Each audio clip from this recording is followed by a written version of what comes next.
आज के इस वीडियो में हम बात करेंगे अनुच्छेद 28 के बारे में, जो कि 6 मौलिक अधिकारों में से धार्मिक स्वतंत्रता के अधिकार से संबंधित है। यह अनुच्छेद कुछ शैक्षणिक संस्थानों में धार्मिक शिक्षा या धार्मिक पूजा में उपस्थिति की स्वतंत्रता प्रदान करता है।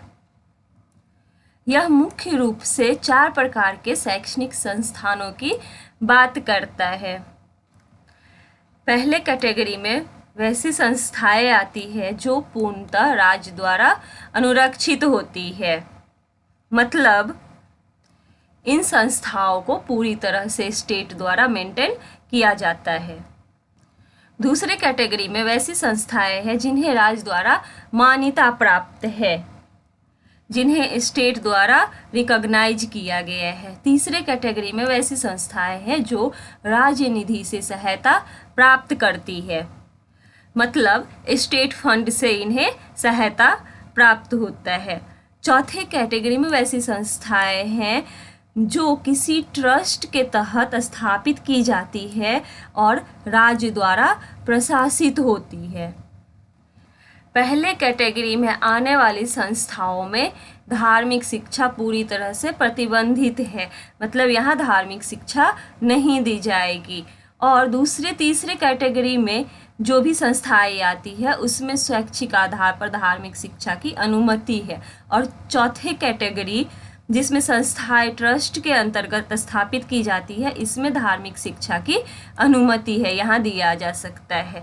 इसको और डिटेल में समझते हैं, जिसको कि इस अनुच्छेद के अंतर्गत जो 3 खंड दिए गए हैं उसमें बताया गया है। अनुच्छेद 28 के खंड 1 में प्रावधान है कि किसी भी संस्था द्वारा कोई धार्मिक शिक्षा नहीं दी जाएगी जो पूरी तरह से राज्य के धन से संचालित होती है।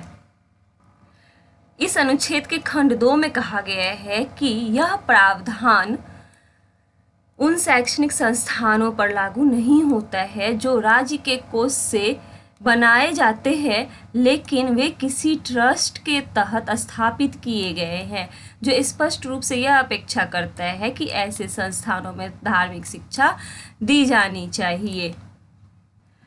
इसके खंड 3 में कहा गया है कि कोई भी व्यक्ति जो राज्य द्वारा मान्यता प्राप्त किसी संस्थान या फिर वो जो संस्था है उसको राज्य निधि से सहायता प्राप्त हो रहा है, ऐसे संस्थान में जा रहा है, उससे किसी भी ऐसे संस्थान में दी जाने वाली किसी भी धार्मिक शिक्षा में शामिल होने का अनुरोध नहीं किया जाएगा। साथ ही उसे किसी भी ऐसे संस्थान में या ऐसे संस्थान से जुड़े या उसके नज़दीक किसी स्थान पर आयोजित किसी भी धार्मिक कार्यशाला में भाग लेने के लिए मजबूर या राजी नहीं किया जाएगा। मतलब अनुच्छेद 28 जो है यह स्पष्ट रूप से राज्य द्वारा सहायता प्राप्त संस्थाओं में धार्मिक शिक्षाओं पर रोक लगाने के प्रावधान से संबंधित है।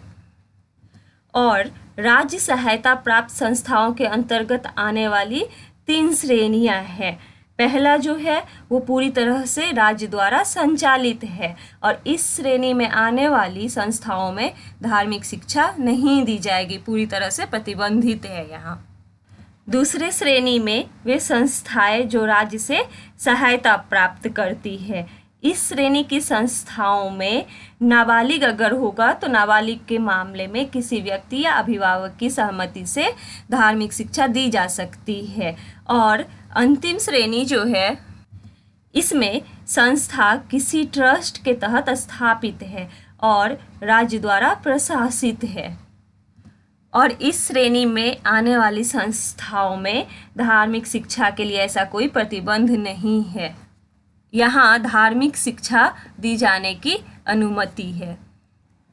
मौलिक अधिकार से संबंधित जितने भी अनुच्छेद हैं सारे पर अलग अलग वीडियो बनाई गई है। आप उस वीडियो को देखें और सारे अनुच्छेद को अच्छी तरह से समझें। Thank you.